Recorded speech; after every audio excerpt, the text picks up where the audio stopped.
بسم اللہ الرحمن الرحیم۔ السلام علیکم۔ کویت اردو نیوز کے ساتھ میں ہوں محمد عمر۔ آج کی اس ویڈیو میں کویت سے کچھ تازہ ترین نیوز اپڈیٹ شامل کرتے ہیں۔ خبر ہے کہ خلیجی ملک سے کویت آنے والے کنٹینر سے امپورٹنٹ شراب کی ہزاروں بوتلیں پکڑی گئی ہیں۔ تفصیلات کے مطابق شویخ پورٹ کسٹم ڈپارٹمنٹ نے کویت میں شراب کی 14,720 بوتلوں کی اسمگلنگ کی کوشش کو ناکام بنا دیا ہے۔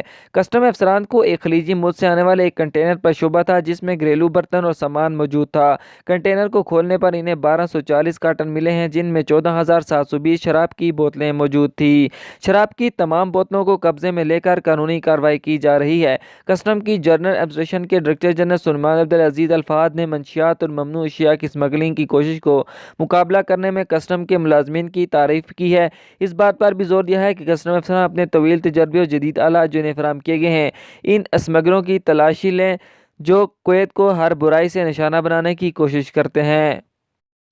کسٹم کے ڈائریکٹر جنرل نے وزیر خزانہ عبدالوہاب الرشید کا انسپیکٹرز کی کوششوں اور اپنے ملک کے لیے ان کی تشویش پر شکریہ ادا کیا ہے۔ ان پر زور دیا ہے کہ وہ اپنے کام کی سطح کو برقرار رکھیں، اس بات پر زور دیتے ہوئے کہ کسٹم افسران کسی کے خلاف دفاع کی پہلی لائن ہوتی ہیں جو ملک کو نقصان پہنچانا چاہتے ہیں۔ کسٹم کی جنرل ایڈمنسٹریشن نے خبردار کیا ہے جو کوئی بھی کویت میں ملک میں منشیات اور ممنوع اشیاء کو ان کی تمام شکلوں اور اقسام میں اسمگل کرنے کا لالچ دے گا وہ خود کو قانونی جوابدہی کے سامنے لایا جائے گا اور اس کے خلاف کسٹم کے طریقہ کار کے مطابق کارروائی کی جائے گی۔ خبر کی جانب بڑھتے ہیں کہ کویت میں لیبر قانون کی خلاف ورزی کرنے پر کویت میں 92 دکانوں کو بند کر دیا گیا ہے۔ روزنامہ لمبا کی رپورٹ کے مطابق کویت کی پبلک اتھارٹی پر افرادی قوت یعنی PAM میں لیبر انسپیکشن ڈپارٹمنٹ کے ڈائریکٹر فہد المراد نے اعلان کیا ہے کہ کمرشل کمپلیکس میں سے 92 دکانوں کو بند کر دیا گیا ہے۔ اس فیصلے کی وضاحت کرتے ہوئے کہ ڈاکٹر المراد نے کہا ہے کہ لیبر قانون نمبر 6000/2010 کے آرٹیکل نمبر 10 میں کہا گیا ہے کہ اگر کوئی بھی کفیل ملک کے اندر یا ملک سے باہر سے مزدوروں کو لاتا ہے اور پھر انہیں ملازمت فراہم کرنے میں ناکام رہتا ہے تو یہ غیر قانونی ہے۔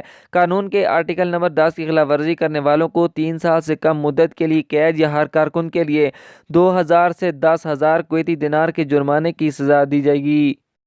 ہولی کے علاقے میں ایک کمرشل کمپلیکس کے معائنے کے دورے کے موقع پر جاری کردہ ایک پریس بیان میں ڈاکٹر المراد نے کہا ہے کہ دکان بند ہونے کی صورت میں لیبر انسپیکشن ڈپارٹمنٹ فائل کو معطل کر دیتا ہے۔ انہوں نے وضاحت کی ہے کہ اگر کفیل گورنریٹ میں لیبر انسپیکشن کی نگرانی کرنے والے محکمے کا دورہ نہیں کرتا جس سے وہ اپنی سرگرمی اور اس کی مزدوری کی اصل ضرورت کی تصدیق نہیں کرتا اور اس بات کو ثابت کرنے والے دستاویزات جمع نہیں کرواتا تو آجر کے خلاف مقدمہ دائر کرنے کی تیاری میں تحقیقات کے لیے فائل کو جنرل ڈپارٹمنٹ کے پاس بھیج دیا جاتا ہے۔